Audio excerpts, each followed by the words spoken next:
আমি নামাজ পড়তে মসজিদে গেলাম, হয়েছে আর সাজগোজ করতে হইব না। তোমার গায়ের রং আমি মাইনা নিছি, তুমি কালো হইলো আমার বউ, ফর্সা হইলো আমার বউ। এখন যাও উজু করে আসো। আমি মাত্র হাত মুখ ধুইয়া ফেস ওয়াশ দিয়া কসলা মুখ ধুইয়া আইছি, এখন আমি উজু করুম কেন? উজু করবা কেন মানে? এসে রাজান দিছি শুনো নাই? উজু করে নামাজ পড়তে হইব না? যাও উজু করে নামাজ পড়ো। আমার না আজকে নামাজ পড়তে ইচ্ছা করতেছে না, কালকে পড়ুম না। আজকে নামাজ পড়তে ইচ্ছা করতেছে না, খালি খাইতে ইচ্ছা করতেছে। খাওয়ার সময় তার কও না যে আজকে খাইতে ইচ্ছা করতেছে না, কালকে খাবো না। তাছাড়া তুমি যে আজকে রাতে বাঁচবা তার কোনো গ্যারান্টি আছে? আল্লাহ না করো আজকে রাতে তুমি মরে গেলা, তাহলে তো বেনামাজি হিসেবে মরবা। সেজন্য এখন এই মুহূর্তে নামাজ পড়বে, যাও উজু করে নামাজ পড়ো। নামাজ কেমনে পড়বো? শাড়িটা তো আধোয়া, আধোয়া শাড়ি পরে কি নামাজ পড়া যায় বলে? তো এটা ধোয়া শাড়ি হইলে একটা পরিষ্কার শাড়ি পরে নামাজ পড়ো।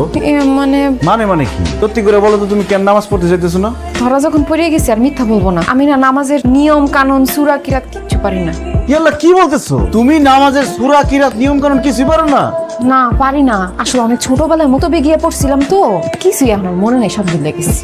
হ্যাঁ বলে কি? তোমার কথা শুনে মনে হইতেছে তুমি জীবনে কোনোদিন নামাজই পড়ো নাই। এই ভালো কথা, তুমি না আমারে টেলিফোনে বলছো তুমি কোরআন তেলাওয়াত করতে পারো। ও বলছিলাম। আমার সাথে এত বড় মিথ্যা কথা বলছো? তোমার নাম বকুল না হয়ে ভণ্ড হওয়া দরকার। তুমি আমারে বলছো যে তুমি কোরআন তেলাওয়াত করতে পারো, কিন্তু তুমি সূরা কিরাত নামাজের নিয়ম কানুন কিছুই পারো না। তোমার মিথ্যা কথা বলছো না? আমি তোমার উচিত শিক্ষা দেবো, দেখো।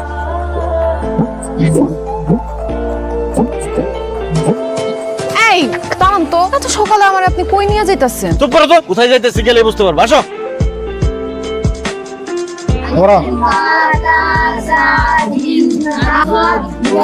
আসসালামু আলাইকুম মৌলভী সাহেব। ওয়ালাইকুম সালাম, কেমন আছো ওসমান? আছি আলহামদুলিল্লাহ ভালো।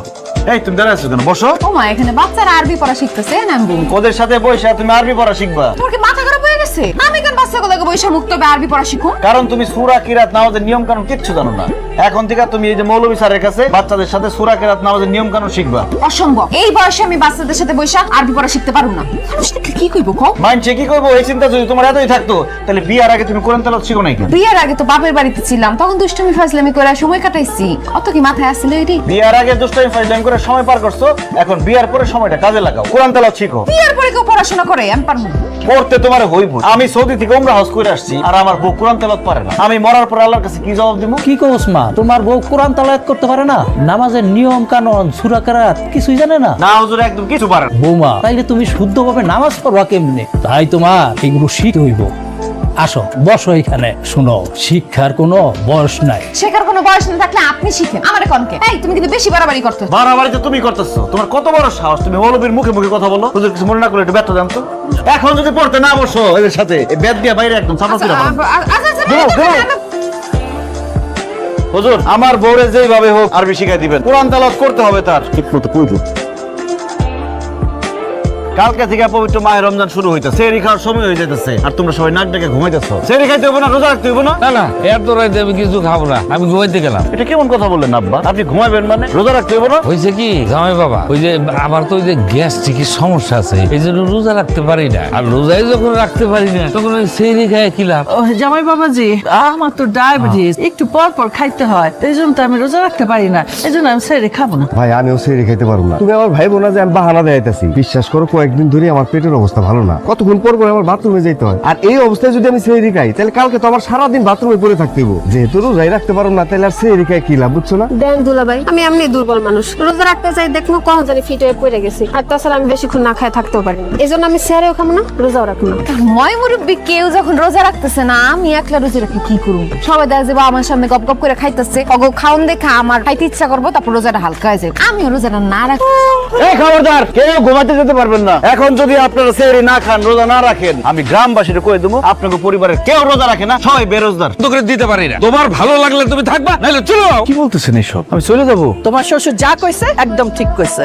তোমার শ্বশুর যেমন সুদের ব্যবসা ছাড়তে পারবো না, আমিও তেমন রাজনীতি ছাড়তে পারবো না।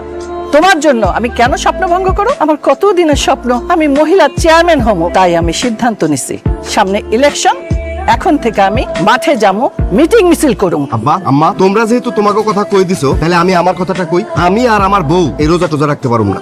যেই জিনিসে অভ্যাস নাই ওই জিনিস কইরা আমি আমার শরীরটা তো নষ্ট করতে পারি না। আর এই ব্যাপারে যদি আমার কেউ বাধা দিতে আসে, তাহলে আমি ভুলে যাবো সে আমার বোনের জামাই। দেখেন দুলাভাই, আপনি মেহমান মানুষ, মেহমানের মতো থাকেন, আমাদের সংসারে এত খবরদারি করতে আসেন না তো। আর আমি রোজা থাকতে পারবো না, আমার রোজা থাকতে কইেন না। বকুল, তোমার মা বাবা ভাই ভাবি সবাই তাদের মতামত জানাই দিচ্ছে, তুমি কি কিছু বলবা? আমি আর কি কমু, আমার বাবা মা ভাই ভাবি যা বলছে আমিও তাদের সাথে একমত। আমি যেমন আছি তেমনই থাকুম। আমি আপনার জন্য নিজের এত পরিবর্তন করতে পারবো না। ও আচ্ছা বকুল, আমি সবসময় চাইছিলাম একজন নম্র ভদ্র নামাজি পরহেজগার মেয়ে আমার বউ হইব। তোমার ছবি মোবাইলে প্রথমে দেখে আমার তোমার সেরকম মেয়ে মনে হয়েছে। এই জন্য আমি আর দেরি না কইরা তাড়াতাড়ি টেলিফোনে বিয়েটা সেরা হলাইছি, যাতে আমি দেশে আসতে আসতে তোমার আরেক জায়গায় বিয়ে না হয়ে যায়। আমি দেশে এসে প্রথম যেদিন তোমার দেখছি সেদিনই আমি বুঝছি যে টেলিফোনে না যাই না শুই না বুঝা বিয়ে করে আমি ভুল করছি। বিয়া স্বামী স্ত্রীর সারা জীবনের বন্ধন, দুইজন দুজনকে দেখা যায় না শুই না তারপর বিয়ে করা উচিত। টেলিফোনে মানুষ বেশিরভাগ সময় মিথ্যা কথা বলে। এই যে যেমন তুমি, তোমার পরিবারের আর মানুষরা আমার এই টেলিফোনে ভিডিও কলে যেমন দেখাইছো যেমন কইছো, বাস্তবে ঠিক তার উল্টা। আমি বাড়িতে আইসা মনে মনে যেরকম বউ চাইছিলাম তোমার সেরকম গইরা তোলার চেষ্টা করছিলাম। দেখো বকুল, কিছুদিন পরে আমার সন্তান হইব। একজন সন্তান কিন্তু তার মায়ের কাছ থেকে সত্যিকারের শিক্ষাটা পায়। মা ভালো হইলে সন্তান ভালো হয়, মা শিক্ষিত হইলে সন্তান শিক্ষিত হয়, মা যদি নম্র ভদ্র হয় সন্তানও নম্র ভদ্র হয়। আর আম্মা আব্বা বেশিরভাগ সময় তো আমি বিদেশে থাকুন, আপনাকে ছায়া তো আমার সন্তানের উপর পড়ব।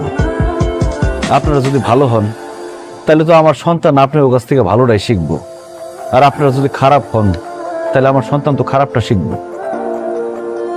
সেই জন্য আমি আপনাদেরকেও সঠিক রাস্তায় আনতে চাইছি, আল্লাহর রাস্তায় আনতে চাইছি। কারণ একদিন আপনার আমার সবারই তো মরতে হইব, আল্লাহর কাছে ফেরত যাইতে হইব। 2 দিনের দুনিয়ার আরামায় এসেছে, যাতে পরকালে আরামায় এসে থাকতে পারেন সেই ব্যবস্থা করতে চাইছিলাম।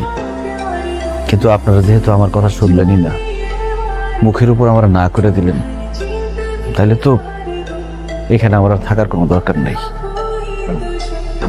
বকুল, কোনো বেনামাজি বেরোজগারি বেপর্দা মেয়ের সাথে আমি সংসার করব না। যার ভাই একজন নেশাখোর,